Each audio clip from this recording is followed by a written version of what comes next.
Umananda temple গুয়াহাটির অবশ্য দ্রষ্টব্য স্থানগুলির মধ্যে এটি হলো অন্যতম। যেতে চাইলে প্রথমে আসতে হবে পানবাজার ফেরিঘাটে। ফেরিতে আপ ডাউন পার হেড 200 টাকা ভাড়া।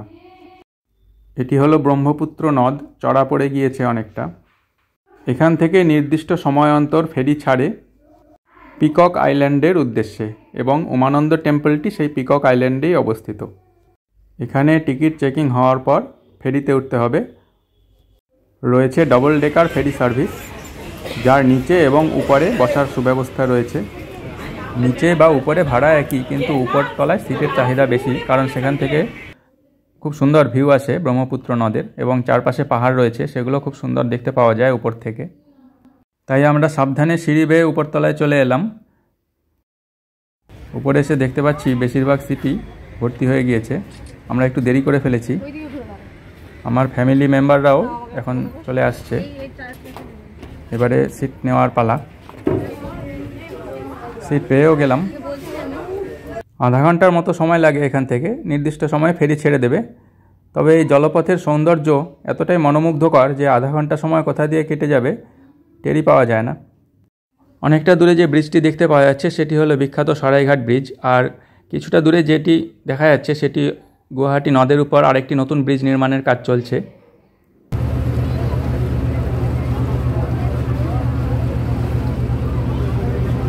আমাদের লঞ্চ ছেড়ে দিয়েছে।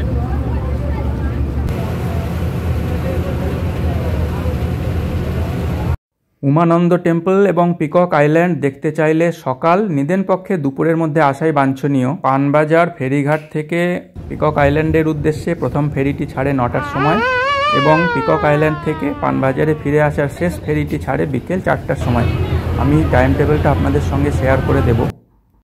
সবুজ গাছপালায় ঢাকা যে আইল্যান্ডটি দেখতে পাওয়া যাচ্ছে ওটি হলো বিখ্যাত পিকক আইল্যান্ড। এটি এশিয়া মহাদেশের ক্ষুদ্রতম রিভার আইল্যান্ড।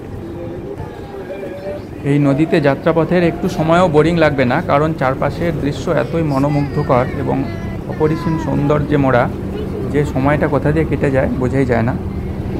উপরে রয়েছে রোপওয়ে, কেবল কার। পানবাজারে এদের অফিস রয়েছে। এখান থেকে পিকক আইল্যান্ডে চলে আসা যাবে। বড়দের ভাড়া হচ্ছে গিয়ে আপ ডাউন 150 টাকা। বাচ্চা এবং 60 বছরের উপরে যাদের বয়স তাদের আপ ডাউন ভাড়া 75 টাকা। ফেরি সার্ভিসের টাইম টেবিলটা এখানে ডিসপ্লে করা রয়েছে।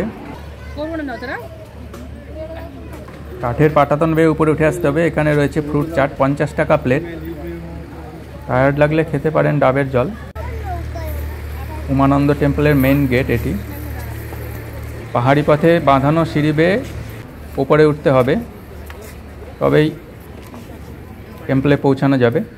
কিছুটা দূরেই নিচে দেখতে পাওয়া যাচ্ছে ব্রহ্মপুত্র নদ। এই যে আমরা উপরে চলে এসেছি।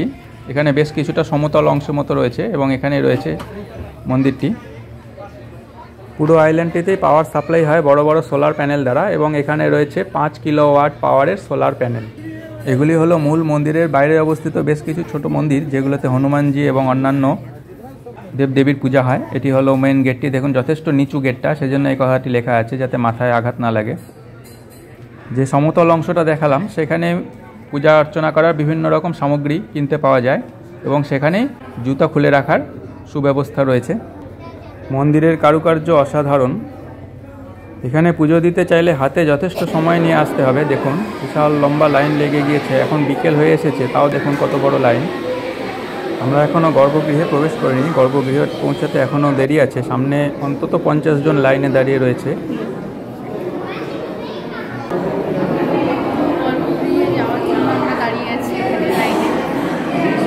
দীর্ঘ প্রতীক্ষার পর অবশেষে আমরা গর্ভগৃহের কাছাকাছি চলে এসেছি।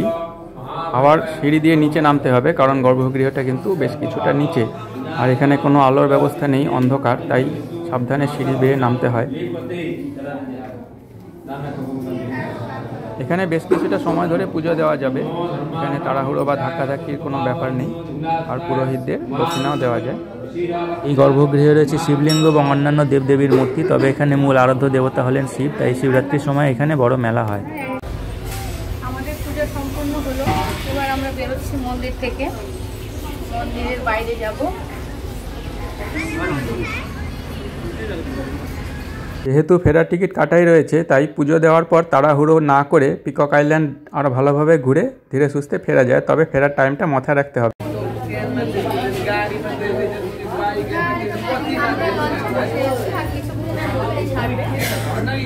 পুজো দেওয়ার পর ফেরিঘাটে এসে বেশ কিছুক্ষণ বিশ্রাম নিয়ে পছন্দ মতো খাওয়া দাওয়া করে আপনার পছন্দ মতো যে কোনো লঞ্চে আপনি চাপতে পারেন। আমরা ফেরার সময় MV মেঘনা নামের একটি লঞ্চে উঠেছি। এই লঞ্চটি কিন্তু খুব সুন্দর, নিচেও খুব সুন্দর সিট রয়েছে বসার এবং উপরেও রয়েছে। এবং এই লঞ্চটি ফেরার সময় আসার সময় যে লঞ্চে এসেছিলাম তার থেকে অনেকটা বড়।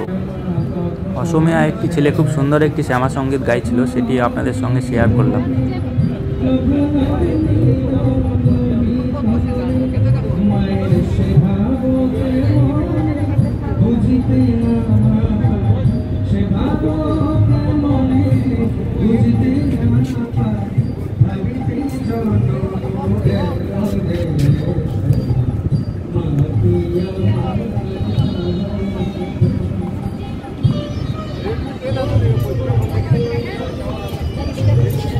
ভিডিওটি দেখার জন্য আপনাদেরকে অনেক ধন্যবাদ। ভালো থাকবেন।